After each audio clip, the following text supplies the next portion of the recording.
قابل نفرت ہے وہ لوگ جو ہوتے کچھ ہے، دکھاتے کچھ ہے اور جتاتے کچھ ہیں۔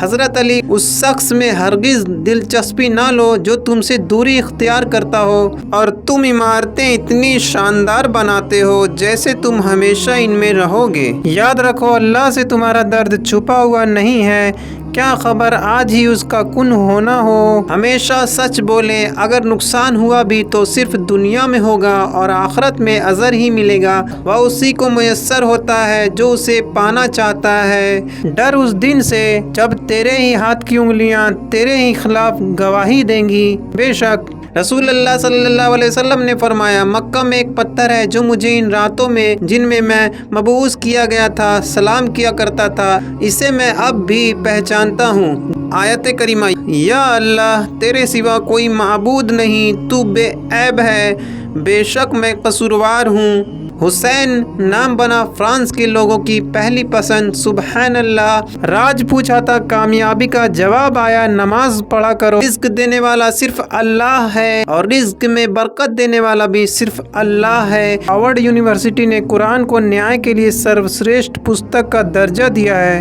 حضرت علی، علم مال سے بہتر ہے کیونکہ علم تمہاری حفاظت کرتا ہے جبکہ مال کی تمہیں خود حفاظت کرنی پڑتی ہے۔ ہمت نہ ہارو اور غم نہ کرو، تم ہی غالب رہو گے اگر تم مومن ہو۔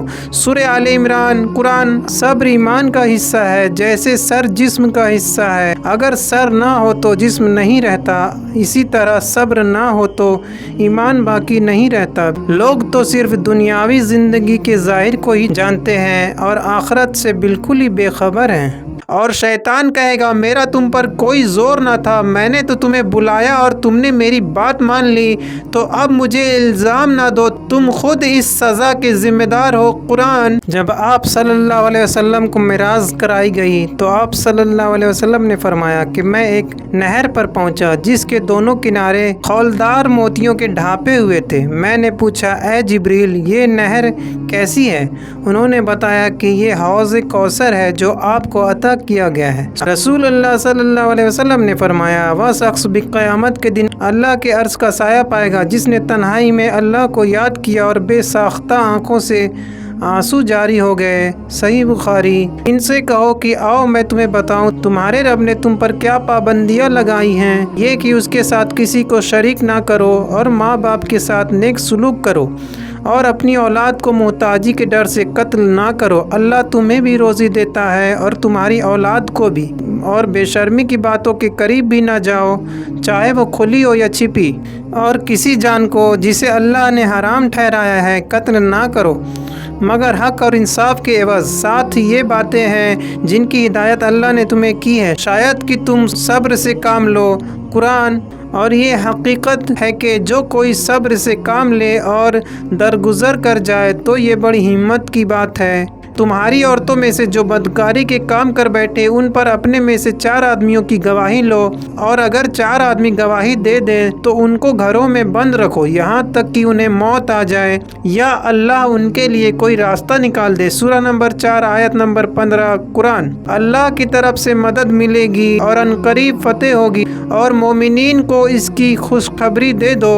یاد رکھیے کچھ جرموں کی FIR آسمان پر لکھی جاتی ہے اور آپ کا پروردگار بھولنے والا نہیں ہے۔ رسول اللہ صلی اللہ علیہ وسلم نے فرمایا، بھٹک جانے والی جگہ میں کسی آدمی کو تمہارا راستہ دکھانا تمہارے لیے صدقہ ہے۔ حضرت عائشہ سے روایت ہے، نبی صلی اللہ علیہ وسلم فرمایا کرتے تھے، اے اللہ مجھے ان لوگوں میں شامل فرما جو جب نیکی کرتے ہیں تو انہیں خوشی ہوتی ہے اور جب گناہ کرتے ہیں تو استغفار کرتے ہیں۔ حضرت عبداللہ بن عمر بیان کرتے ہیں، رسول اللہ صلی اللہ علیہ وسلم کو فرماتے ہوئے سنا، آسمان تلے روئے زمین پر ابو ذر سے زیادہ سچا آدمی کوئی نہیں۔ والدین کی خدمت بھی جہاد ہے۔ ایک شخص نے نبی کی خدمت میں حاضر ہو کر آپ سے جہاد میں شرکت کی اجازت چاہی تو آپ نے فرمایا، تمہارے ماں باپ زندہ ہیں؟ اس نے عرض کیا، جی ہاں زندہ ہیں۔ آپ نے فرمایا، ان کی خدمت کرنے میں خوب محنت کر، یہی تیرا جہاد ہے۔ مرزا غالب لکھتے ہیں، کیا ہی اچھا قول ہے، تعلق رہے نہ رہے پر احترام رہنا چاہیے، انسان کا بھی اور اس کے راز کا بھی۔ چل خدا کے دروازے پر چلتے ہیں، وہاں ایک آنسو کے بدلے پورا خدا مل جاتا ہے۔ غلط بات پر غصہ آ جانا صرافت کی نشانی ہے، لیکن اسی غصے کو پی جانا مومن کی نشانی ہے۔ حضرت عبداللہ بن عمر بیان کرتے ہیں، رسول اللہ صلی اللہ علیہ وسلم کو فرماتے ہوئے سنا، آسمان تلے روئے زمین پر ابو ذر سے زیادہ سچا آدمی کوئی نہیں۔ گاجیوں میں بو رہے گی تب تلک ایمان کی، تختے لندن تک چلے گی تیگ ہندوستان کی، بادشاہ بہادر سا ظفر۔ رسول اللہ صلی اللہ علیہ وسلم نے فرمایا، جب مجھے معراج کرائی گئی تو میرا گزر ایسے لوگوں پر سے ہوا جن کے ناخن تانبے کے تھے اور وہ ان سے اپنے منہ اور سینے نوچ رہے تھے۔ میں نے پوچھا، جبریل یہ کون لوگ ہیں؟ کہا، یہ وہ ہے جو لوگوں کا گوشت کھاتے یعنی غیبت کرتے تھے اور ان کی بے عزتی کرتے تھے۔ رسول اللہ صلی اللہ علیہ وسلم نے فرمایا، جو بندہ باوضو سوتا ہے پھر رات کو اس کی آنکھ کھلتی ہے تو وہ اللہ سے دنیا کے معاملات میں سے یا آخرت کے معاملات میں سے کسی چیز کا سوال کرتا ہے تو اللہ اسے وہ چیز دے دیتا ہے۔ جن لوگوں نے اللہ کے سوا اور کارساز بنا لیے ہیں ان کی مثال اس مکڑی کی طرح ہے، اس نے جالے کا گھر بنایا اور بے شک سب گھروں میں کمزور گھر مکڑی کا ہے۔ قرآن۔ رسول اللہ صلی اللہ علیہ وسلم نے فرمایا، اچھا اخلاق اور طویل خاموشی کو لازم کر لو، اس ذات کی قسم جس کی ہاتھ میں میری جان ہے، مخلوق نے ان دونوں جیسا کوئی عمل نہیں کیا۔ ان پر جب کوئی مصیبت آتی ہے تو کہتے ہیں انا للہ و انا الیہ راجعون، ترجمہ بے شک ہم اللہ ہی کے ہیں اور بے شک ہمیں اسی کی طرف لوٹ کر جانا ہے۔ یہی لوگ ہیں جن پر ان کے رب کی نوازشیں ہیں اور رحمتیں ہیں اور یہی لوگ ہدایت پر ہیں۔ قرآن۔ رسول اللہ صلی اللہ علیہ وسلم نے فرمایا، میری امت کے 70,000 لوگ بے حساب جنت میں جائیں گے۔ یہ وہ لوگ ہوں گے جو جھاڑ پھونک نہیں کراتے، نہ شگون لیتے ہیں اور اپنے رب ہی پر بھروسہ رکھتے ہیں۔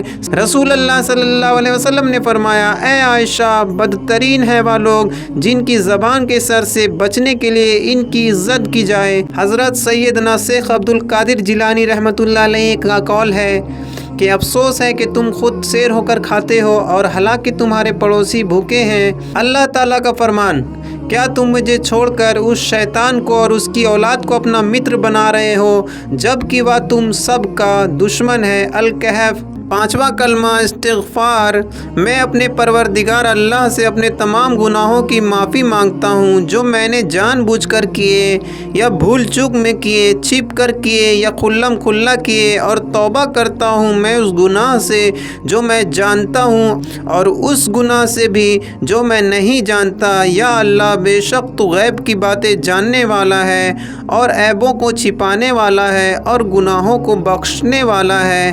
ہم میں گناہوں سے بچنے اور نیکی کرنے کی طاقت نہیں اللہ کے بغیر جو کہ بہت بلندی والا ہے۔ دعائے یونس علیہ السلام۔ القرآن۔ پھر مچھلی نے یونس علیہ السلام کو نگل لیا اور وہ ملامت کرنے والے تھے، پھر اگر وہ اللہ کی تسبیح بیان نہیں کرتے تو اس روز تک جب لوگ دوبارہ اٹھائے جائیں گے یعنی قیامت تک اس کے پیٹ میں ہی رہتے۔ اور یونس علیہ السلام کو یاد کرو جب وہ اپنی قوم سے ناراض ہو کر غصے کی حالت میں چل دیے اور خیال کیا کہ ہم ان پر قابو نہیں پا سکیں گے۔ آخر اندھیرے میں اللہ کو پکارنے لگے کہ یا اللہ، تیرے سوا کوئی عبادت کے لائق نہیں، تو پاک ہے اور بے شک میں قصوروار ہوں۔ تو ہم نے ان کی دعا قبول کر لی اور ان کو غم سے نجات بخشی، اور ایمان والوں کو ہم اسی طرح نجات دیتے ہیں۔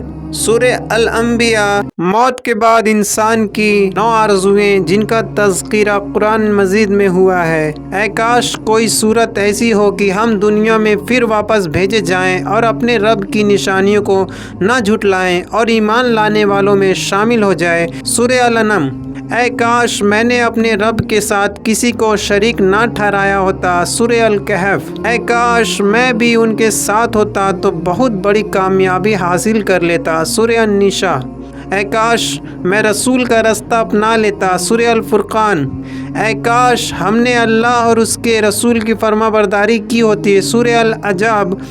اے کاش میں فلان کو دوست نہ بناتا۔ سورہ الفرقان۔ اے کاش مجھے میرا نامہ اعمال نہ دیا جاتا۔ سورہ الحقہ۔